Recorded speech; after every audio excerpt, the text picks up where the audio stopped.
င်္ဂလာပါခင်ဗျာ KKT Electronic Channel နေပြီးတော့ပြန်လဲကြိုဆိုလိုက်ပါတယ်ဒီကနေ့ဗီဒီယိုမှာကျွန်တော်ပြောပြပေးမယ့်အကြောင်းအရာကဒီလိုမျိုး DC Power Station တွေပဲဖြစ်ဖြစ်နောက် ACDC Power Station တွေပဲဖြစ်ဖြစ်ပေါ့နော်အဲ့ဒီထဲမှာကျွန်တော်ကဒီ Solar Controller အစားပေါ့နော်ကျွန်တော် Buck Converter တွေကိုသုံးလေရှိပါတယ်အဲ့တော့ကျွန်တော်ကိုလာမေးထားကြတဲ့လူတွေရှိတယ်Buck Converter တွေသုံးရတာအဆင်ပြေသလားပေါ့နော်ဒီ DC Power Station တွေထဲမှာကျွန်တော်တို့ကဒီ external ကနေပြီးတော့မှဒါ Solar Controller ကိုမတက်တော့ဘဲနဲ့အတွင်းထဲမှာဒီလိုBuck Converter တွေကိုအသုံးပြုပြီးတော့မှဒါတက်ရတာအဆင်ပြေလားသုံးရတာအဆင်ပြေလားပေါ့နော်လာပြီးတော့မေးထားတဲ့လူတွေရှိတယ်အဲ့တော့ကျွန်တော်ရဲ့အတွေ့အကြုံကိုပြောပြရရင်ကျွန်တော် DC Power Station ပေါ့နော်ဒါမျိုးတွေပဲဖြစ်ဖြစ်ဒီထက်ကြီးတဲ့ဟာတွေပဲဖြစ်ဖြစ်ပေါ့နော်နောက် ACDC Power Station ပေါ့ဒီအများအပြားတော့ဒါအများဆုံးကျွန်တော်အသုံးပြုတာတော့ဒီ 50Ah အောက်တွေပေါ့နော်တခါလေမှလည်းဒီ 100Ah လောက်ထိလဲကျွန်တော်အသုံးပြုတာရှိတယ် 100Ah ကျော်သွားရင်တော့ဒီကောင်လေးတွေအသုံးပြုရတာတိတ်တော့အဆင်မပြေတော့ဘူးဘာကြောင့်လဲဆိုတော့သူ့ရဲ့ current range ကနည်းတဲ့အတွက်ပေါ့နော်ဒီ charging time ကတအားကြာသွားတာဖြစ်တယ်အဲ့တော့ဒီ 100Ah နဲ့အောက်ဆိုရင်တော့ဒါသုံးရတာအဆင်ပြေတယ်များသောအားဖြင့်တော့ဒါ 50Ah အောက်ဆိုရင်တော့ဒါပိုပြီးတော့အဆင်ပြေတယ် solar အနေနဲ့ပြောရင်တော့ကျွန်တော်တို့ဒါဝက်300အောက်ဆိုရင်တော့ဒါအဆင်ပြေတယ်ပေါ့နော်ဟုတ်ပြီအဲ့တော့ကျွန်တော်အသုံးပြုခဲ့တဲ့ဒါ Buck Converter တွေပေါ့နော်ဒီအားလုံးထဲမှာကျွန်တော်ကဒီ300 watt Buck Converter ကဒီလိုပုံစံမျိုးရှိတယ်နောက်ပြီးတော့နောက်တစ်မျိုးဒီ heatsink အမဲအောင်တဲ့ဟာပေါ့နော် heatsink အမဲအောင်တဲ့ဟာတွေရှိသေးတယ်အဲ့ဒီကောင်ကကြတော့ကျွန်တော်ပထမစမ်းသုံးကြည့်တော့အစင်မပြေမှုလေးတွေရှိတယ်အစင်မပြေမှုဆိုတာကဘယ်လိုဖြစ်လဲဆိုတော့ तू ကဒီ constant current ချိန်တဲ့နေရာမှာပေါ့နော်ဒီဥပမာပြကျွန်တော်တို့က solar နဲ့ချိန်လိုက်တယ်ကျွန်တော်တို့ constant current ချိန်ထားတာကဒီ4 ampere လောက်ချိန်ထားတယ်ပေါ့ဟုတ်ပြီတောင်းဖို့လဲ constant current ကိုကျွန်တော်တို့ကမချိန်မဲ့နဲ့အဆုံးထိတင်ထားလိုက်တယ်ပေါ့နော် current ကိုကျွန်တော်တို့ကဒါအဆုံးထိမြင့်ပေးလိုက်တယ်အဲ့လိုမြင့်ပေးလိုက်တဲ့အခါမှာ तू ကတတ်မှတ်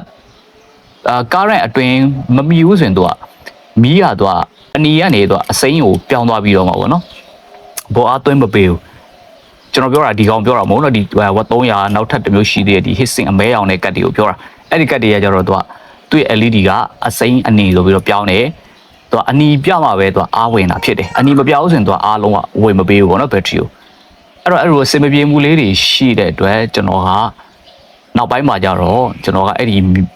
Buck Converter မျိုးစားမသုံးတော့ဘဲနဲ့ဒါမျိုး Buck Converter မျိုးစားကိုပဲအသုံးပြုတယ်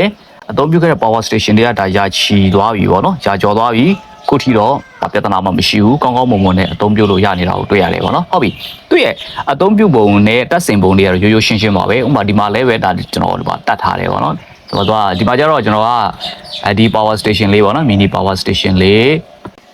းဒီမှာ solar အဝင်ပေါ့နော်ဒီ solar အဝင်ကိုဒီငုံတစ်ခုကနေဝင်ပြီးတော့ Buck Converter တွေကိုဝင်ပဲပြီးရင်ကျွန်တော်တို့အထွက်ကို12.8 လောက်ကျွန်တော်ချိန်လိုက်တယ်။ဘာကြောင့်လဲဆိုတော့ဒီကောင်ရဲ့အထွက်မှာဒီ Buck Converter ရဲ့အထွက်မှာအားလဲဆိုရင် diode ခံရသေးတယ်။ခဏနေကြကျွန်တော်ရှင်းပြပေးမယ်နော်။အဲကြောင့်မို့လို့ကျွန်တော်သူ့ရဲ့ဘိုးတွေကို12.8 လောက်ချိန်တယ်။ current ကိုတော့ကျွန်တော်မချိန်တော့ဘူး current ကိုတော့ကျွန်တော်ဒါကိုစုံထိတင်ပေးထားလိုက်တယ်။ဘာကြောင့်လဲဆိုတော့ battery ကဒီ BMS ကနေပြီးတော့သူ့လိုတဲ့ current ပမာဏကိုဆွဲသွားလိုက်မယ်နော်။ဒီ solar နေပြီးတော့ထုတ်ပေးနိုင်တဲ့ current ပမာဏအထိပဲသူတို့ဆွဲသွားမှာဖြစ်တယ်ပေါ့နော်။အဲဒါကြောင့်မို့လို့ကျွန်တော်constant current ကိုအထွေထွေတူမချိန်ပေးတော့ဘူးပေါ့နော်ပြီးရင်ဒီမှာတော့ဒါကျွန်တော် EPC နဲ့လည်းအားသွင်းလို့ရအောင်လုပ်ထားတာဖြစ်တယ်ပေါ့နော်ဒီဘက်မှာအဲ့တော့ဒီဘာကဒီကောင်လေးကကျတော့ဒါ2မျိုးသွင်းပေါ့ solar နဲ့လည်းသွင်းလို့ရတယ် EPC နဲ့လည်းသွင်းလို့ရတယ်တပြိုင်တည်းသွင်းတာတော့တိတ်အဆင်မပြေဘူးပေါ့နော်တပြိုင်တည်းသွင်းတာတော့တိတ်အဆင်မပြေဘူး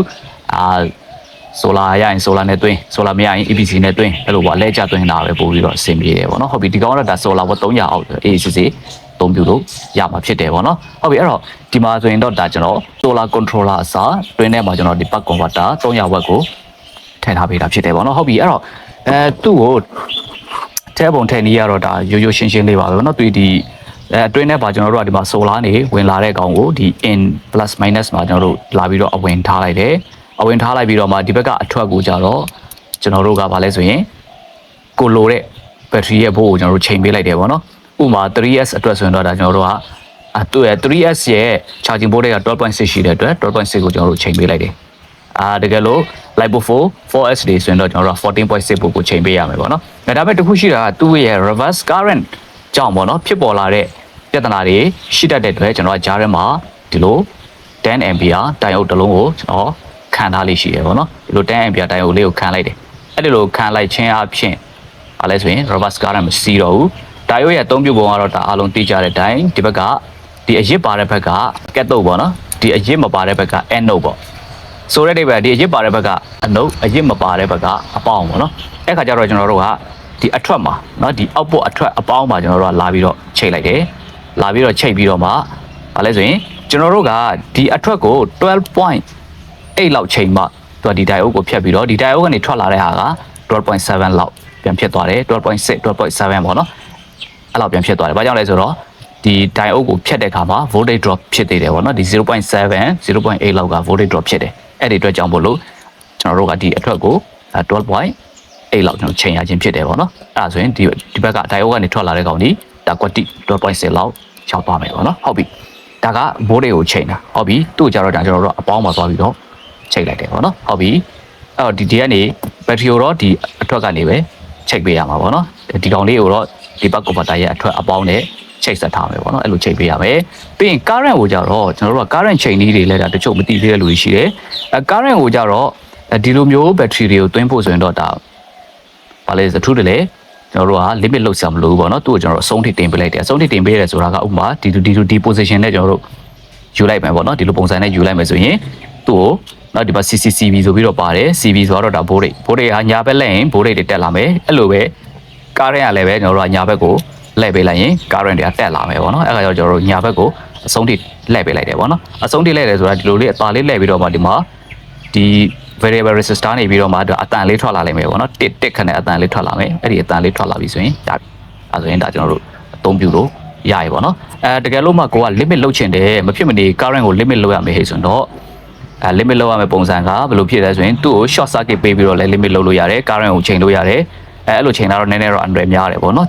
အဲ့လိုမှမချိန်ချင်ဘူးဆိုရင်ကျွန်တော်တို့ကဥပမာဗျာကျွန်တော်တို့က2 ampere လောက်ချိန်ချင်တယ် limit လုပ်ချင်တယ်ဟုတ်ပြီဒါဆိုရင်လုတ်ကိုကျွန်တော်တို့က4 ampere လောက်ဆွဲလိုက်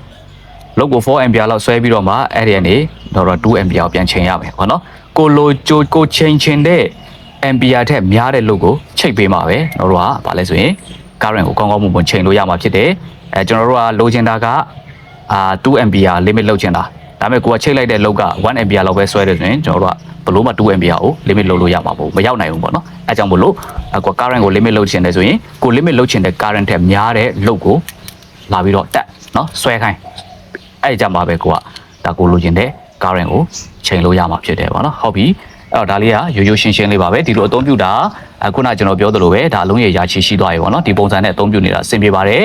ဒါကောင်းကောင်းမွန်မွန်အသုံးပြုလို့ရပါတယ်ပေါ့နော်ဒီ solar controller တွေလွယ်တကူဝယ်လို့မရတာတွေနောက်ပြီးတော့ဒါတချို့ PWM controller တွေကဂျင်းတွေများတယ်ပေါ့နော်များသောအားဖြင့်တော့ user တွေလက်ထဲမှာရောက်လာတဲ့ PWM controller အများစုကတော့ဒါမကောင်းတဲ့ဟာတွေကြီးပါပဲပေါ့နော်အဲအကြောင်းမလို့အဲ့ဒါတွေတက်ဆိုင်တော့ကျွန်တော်တို့ဒီကောင်းတွေကိုသုံးတာကဒီလိုလေးသုံးတာကပို့ပြီးတော့အဆင်ပြေပါတယ်ပေါ့နော်ဟုတ်ပြီအဲ့တော့ဒီကနေ့ကျွန်တော်ပြောပြတဲ့အကြောင်းအရာလေးကိုနားလည်သဘောပေါက်မယ်လို့ထင်ပါတယ်အားလုံးကိုကျေးဇူးတင်ပါတယ်ခင်ဗျာနောက်ဗီဒီယိုမှာပြန်ပြီးတော့တွေ့ပါမယ်